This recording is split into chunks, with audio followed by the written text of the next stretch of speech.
From Addis Ababa, Ethiopia, where the Rising Stars competed in the AFCON Under-17 qualifiers, to Nairobi, where Nairobi United, popularly known as Nai Boys, went head-to-head as Maniema of DR Congo picked a win in a CAF Confederations Group Stage match.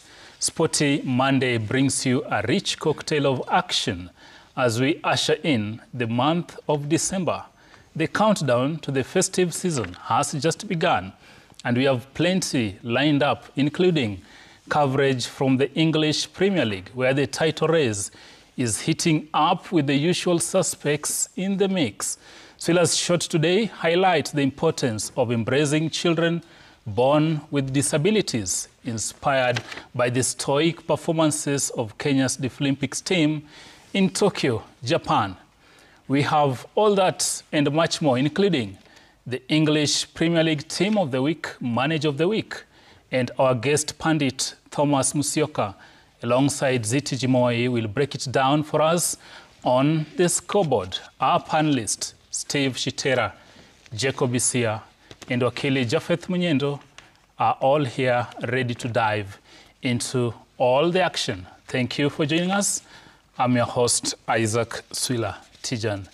And of course, the Marathon EPL will form our question of the day. And of course, after 15 matches, it is now crystal clear. You can predict who are the title favorites and why. And that forms our question of the day, where today we are asking you, which team do you tip to win the English Premier League title? Which team do you tip to win the 2025-2026 English Premier League title, and why? We want to hear from you. So pick your phone and start interacting with us. You can text us 22422.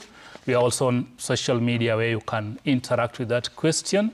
You can also X us at ZenTV Kenya, at Isaac Swila, at Jacob Isia, at Ziti Jimoi. And of course, we are going to sample some of your thoughts during and at the tail end of this program. Sporty Monday begins, and of course, we begin in Ethiopia, where Kenya's junior stars dream of gracing next year's Africa Cup of Nations Under-17 final went up in smoke after they were beaten by neighbors Tanzania 3-1. Take a look at the highlights.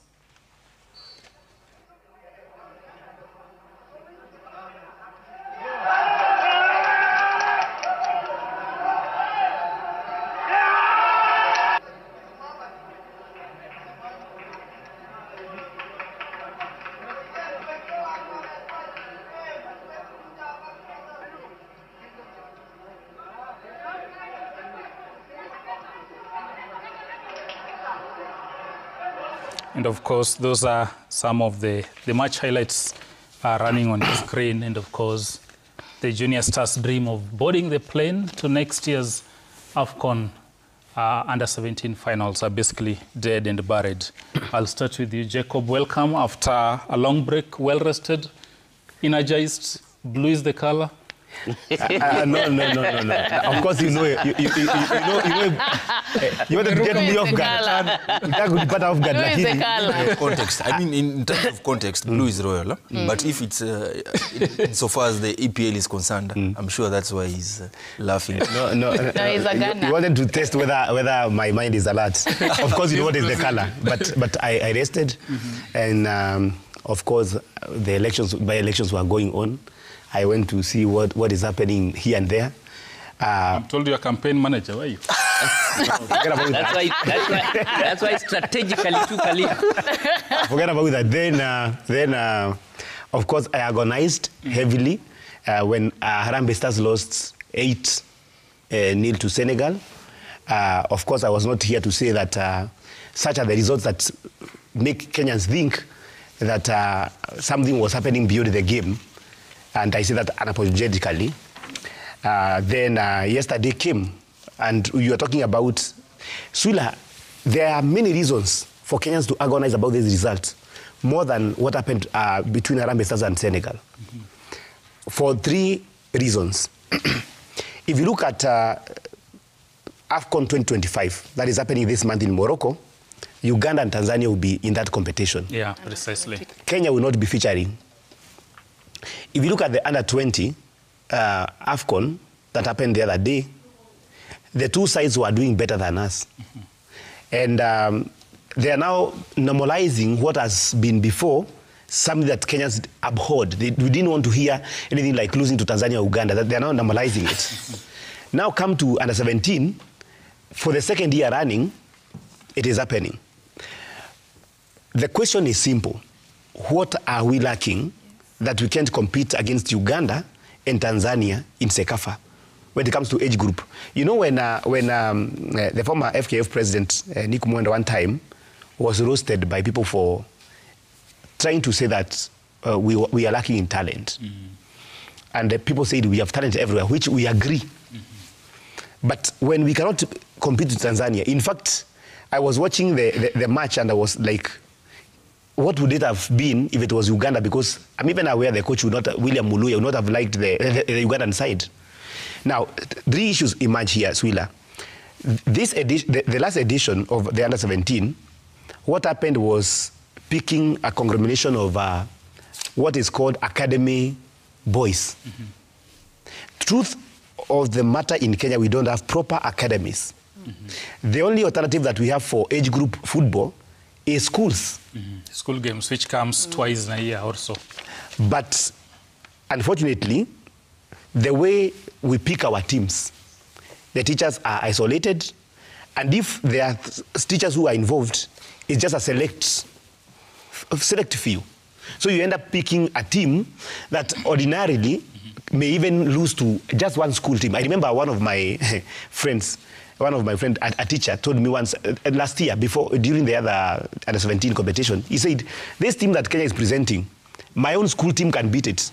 He told me that before even the competition began. And true to his sentiments, when we went to Tanzania for the competition, we lost badly. So one thing is that Swila, you know, Kenyans can make noise when Olunga maybe misses in the team, or Dada misses in the team, by misses. But when it comes to under-15s, under-17s, under-18s, people don't have much details. And here is the most crucial point where you have to start getting it right. That's the first question. How do we select these teams? Then number two, the question of losing opportunities. On 4th this month, CAF Football for Schools, an initiative of the current president of CAF, Patrice Motsepe, is beginning. We don't have a team. Kenya is not sending. And that is the ground where Uganda and Tanzania have been grooming their teams that are now performing, even going on to World Cup. You saw what happened with Uganda. Somalia. Somalia. And why are we simply missing in action when this is happening? Because this is where you groom the team. When you lose, when Uganda and Tanzania dominate us in these age group competitions, under-17, under-18, under-20, the prediction is, you know, for example, Tanzania now are going to AFCON the coming edition, Uganda in the World Cup. So what is going to happen is that this group, when it's kept together, the obvious thing, unless the unthinkable happens, is that even at the senior level, they continue dominating us. And that's where Francis Kimanzi, with all due respect, will have to answer us. As a person who is in charge of development of football, what is he doing about it? And Steve, this has been a question that has been sung time and again. Everybody on the street there you talk to feel they know football, they understand football. And we've heard every day we get stories from the federation. We've graduated this number of coaches at basic level, at advanced level. But what EC is raising is really cardinal. It's a basic thing for football to grow. It's about talent identification, talent grooming. And this actually is the role of the federation, having academies in every corner of this country. We've fallen short in that. And as he says, the many academies you see, mostly here in Nairobi, are for the elite or the middle class, kama wakili here. People who can afford 50,000 to have their son train in an academy. You go to Ngong Road, it's very expensive. You go to Eastland, it's very expensive. Very. Now, what is he saying, Shitera, is we are depriving that talented youth in Turkana, that talented youth in Malava, where you guys were, everywhere else. And this is something we've failed to address since independence, Steve. How do you move from here? You see, when you talk of Malava, the last notable player that came from Malava was Patrick Matasi. When you talk of Turkana, the notable player that came from that place, I can remember, is Patrick Nachok. Nachok was a Masai. Right now there's Lopago. And Sami Tioi Sholei. Locale is Masai. Now, I've covered school games. I've covered Chapadimba, another very prominent tournament. But the transition and how we manage those talents, we have immense, serious talent. I have covered these games, I'm telling you. You can clearly see it. And you can clearly see the beauty at that level because the fans are full to the brim, whether it is Buhungu Stadium, whether it is Mumias Complex, whether it is Moi Stadium in Kisumu, when Agoro Sare is playing Kisumu Day. You see, but where do we leave these players? That is the biggest question to FKF. Number two. Sweden, with the permission, just a second. The team that Uganda, Tanzania presented there are the same boys who play in their school games. Yeah. Now you'll be shocked to learn that the finalists and the people who did well, the school that did well, had no representation in this competition. Even the final squad, there are kids who came from Europe. Actually, yes. I know you don't want to say that. There are kids who came from Europe for this tournament to be in the final list, but the other people who have been training, like with the team, they were dropped. I had not finished my submission. Please proceed. Thank you. Yeah. Now, Wakili's skills now rubbing on through osmosis. Now, there is a very, very big gap that really FKF should try and bridge. He brought in a very good point. Where is Francis Kimanzi's contribution into talent development?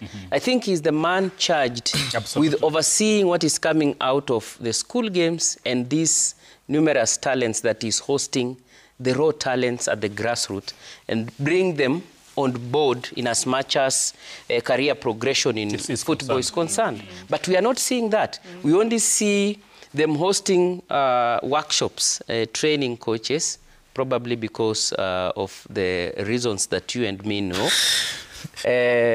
Number two, consistency. I am an advocate of consistency. You remember I defended Coach Engin Firat that give him time. I've also defended Coach Benny McCarthy, despite the losses. Give him time. You see, I was just discussing with Isia and asking him where did Coach Salim Babu go? He has done very well with these teams. You remember the Sekafa under-18 in Kisumu? He proceeded with the team to Tanzania and qualified for the AFCON. Under-20. So yeah, he did very, very well. He did very well, even at police. Yeah. He did very well. He is a coach that understands the young talent. Where did he go? Again, we really need explanations on how coaches are hired and fired at FKF. They cannot, it cannot be business as usual that we have this coach in today, this coach out today. You cannot explain the losses of what is going around. Absolutely. And then the last point, let us have our coaches attend all these games. I've been attending the school games. I have not seen all these coaches you are talking about at those platforms. Is it as you make your submission, and I would want you to borrow from the Moroccan situation, and people, let me say this, Morocco are top-ranked team in Africa, rightfully so, because they've invested, they've taken their time. They've realized we can thrive in this, soccer is a business, and they mean business with it. Next year, they are hosting WAFCON finals. They are hosting the 17 finals, beginning around 18 days or 17 so from now. They are going to host AFCON. So they are hosting World Cup. Hosting World Cup alongside Portugal and Spain. That tells you the kind of investment and how their federation takes sport seriously. And even the Federal Republic of Morocco, the government itself, how big they take sports. I think, first of all, let me start congratulating the ladies first, because we are in WAFCON now, and congratulations to Beldin for what he's doing with the ladies. We've seen playing against Algeria. Of course, we lost the first game, and the second game that we played yesterday, we do 1-1. Secondly, if and I'm saying this as a person maybe to be blamed.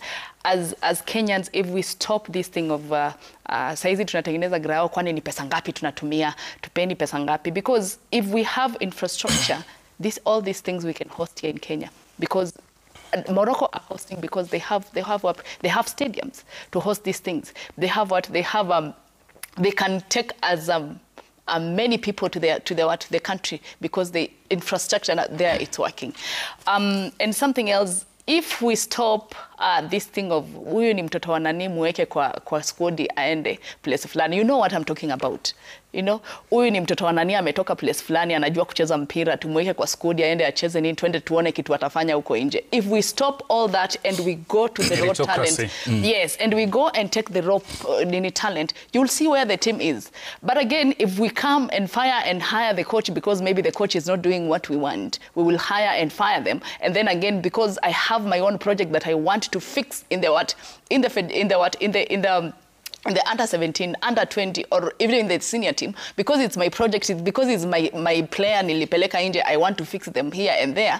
We are not going anywhere. Let's just call a spade a spade. Let's not sugarcoat because we want to say that the squad was good. The squad was not good. Hao vijana wametolewa Europe, mwanani aliona wakicheza? Have you seen even them in the academies? Why were they in the squad? As much as we were saying that we have a coach that was there, aliassess kila kitu. But let's be serious. If we stop all these small projects that we want, player wangu anafaa kukuapa, player wa fulani anafaa kukuapa, because mtoto wa fulani, mtoto wa nani alikuwa anacheza mpira lazima kuwe hapa, we are not going anywhere. And Wakili, final thoughts on this. Yes. Zita has brought a very important aspect to the mix. Yes. And time and again I've questioned on this panel, why is it if you go to Chelsea, you have a 17-year-old breaking into the first team. You go to Arsenal, the same.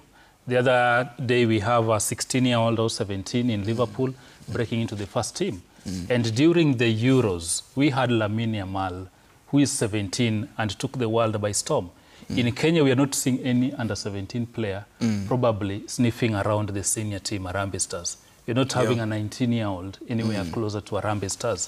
By the time our players break to the top level, they are probably 26, and that's already late for their development. Yeah, sure. I'll veer off in an attempt to respond to you. Now, sometimes I pride myself to being a very good student of history. Currently, as it is, we may not be having an 18-year-old breaking into the national team. But if you recall, during his heydays, Dennis Oguta Oliech broke into the main team as an 18-year-old during the Sekafa Championship. Was it in 2002 or 2001? Courtesy of the late Reinhard Fabisch? Yes. And Ghost Mule. Now, still restrict myself to history. You know, we may paint a picture as though we have not achieved some of these things which we are proposing right now. No, we have achieved them.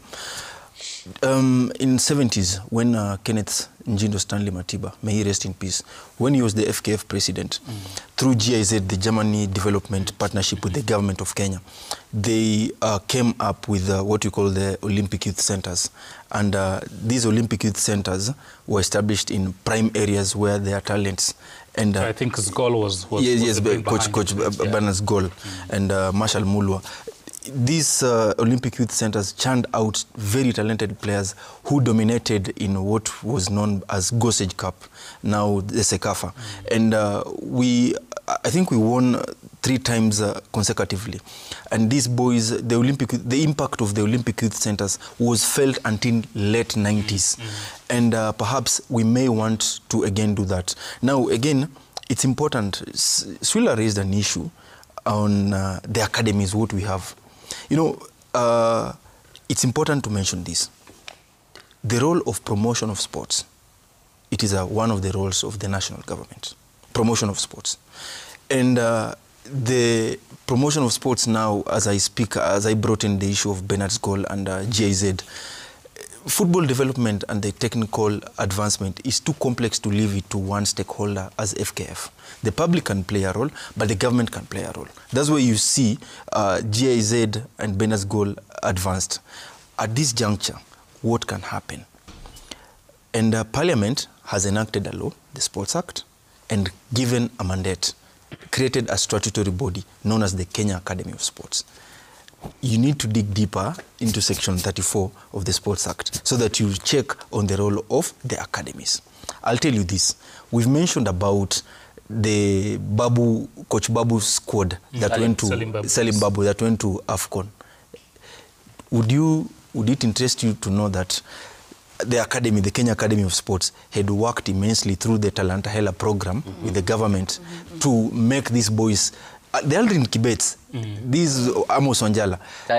Yes, they are a product of Talanta Hela who went to represent the country. And it was a government partnership with FKF. Would we want again to redo that? If we redo that, and there are two cases which I'm vouching for, the Talanta Hela program, and by the way, also the ladies who went for World Cup, the under-17 World Cup. Correct. They were Academy of Sports. Yes, the Kenya Academy of Sports was hosting programs over the school holidays, and they were going there. Swila, I want to challenge you. Can you go and marshal and call the Kenya Academy of Sports to come and also we host them here. Correct. We put them here. Yeah. Lastly, can I, you know, there's a mention, there's a question which you had asked. Now, as I wrap it up, we have a very good coach right now, in Coach William Muluya. You know, Muluya walks into those tournaments in Kakamega. There's a time Kariobangi Sharks held their own tournament from schools in Western and under-18s. Can we support Coach Muluya by offering a very good environment for him to make selections and also address the question of transition? Actually, I love Muluya. And we also give him a free role. Yes. Selecting the players. This matter is very close. Yeah, let's hear. If I don't react to some of the sentiments, I'll be doing Kenyans injustice. Yes. Especially from the sentiments of Wakili Munyendo. The first question I'm going to raise is on the coach. And without due respect to Kanu, we call him Kanu, yes. Muluya. You see, this is a Premier League coach, Swila. The cutthroat competition and the pressure that you have to manage a Premier League club, I would want to know how much do you interact with the under-17s, because those are people from 14, 15, 16, week in, week out, so that you are able to do a good team. And here I present a challenge, because now the coach is William Muluya. The assistant is Okidi of Shabana. You know the pressure that is there at Shabana. What time do you get to look at those kids? So the question, the idea is, why don't we have, and Kimanzi again, to his door, why don't we, because CAF has requirements about the coaches who are supposed to be leading these national teams. Why don't we, in these courses, make sure that we have enough number of teachers who are interacting with the kids all the time, getting the certification, CAF B, CAF A, so they can help in this. Because we are lying to ourselves that a coach who is training week in, week out is going to do. Finally, on the Kenya Academy of Sports, you know, like the tournament I said, I did not finish and say that the winner of the CAF football for schools gets 100 million. So if a certain school in Kenya gets that money, you can imagine what they can do with it in developing. To do a lot. The question is this. The report is that the Kenya Academy of Sports, they were given that project to prepare a team. The captain of the ship called football in Kenya is FKF. So if you don't have a team going next week to Tanzania for that tournament, the question would be, what happened? But Sila, I need to move on. For 20 seconds. Guys. One thing I know is I love 10 seconds. 10 seconds. Yeah. Hold on. For 10 seconds. Yesterday I was probing one of my friends in Tanzania, you know, just bantering, telling him, why are you suddenly dominating over us? He told me their under-17 team has been in camp for the last 5 months. Let me leave it there. One thing I will admit is that I love Luya's the playing system, because I've seen Kariobangi Sharks playing, and they have a very good playing system for the carpet ball. And what have they I hope, because at the end of it, he always have a new team every season. Your point is home. It's more of a development side. Kariobangi Sharks. Goals. Then it should be an academy, not a Of course, for junior stars, the dream is up in smoke, but still on football or continental football. And still, we need to say that they still have a chance if, because the bronze winner is also getting a chance. No, I don't think so. No, it's only the two finalists getting a chance. You see, I told you, and I told you before, and I'm repeating here, is here, those mathematical chances, let us throw them out. Let's move on. And of course, talking of continental football, Kenya's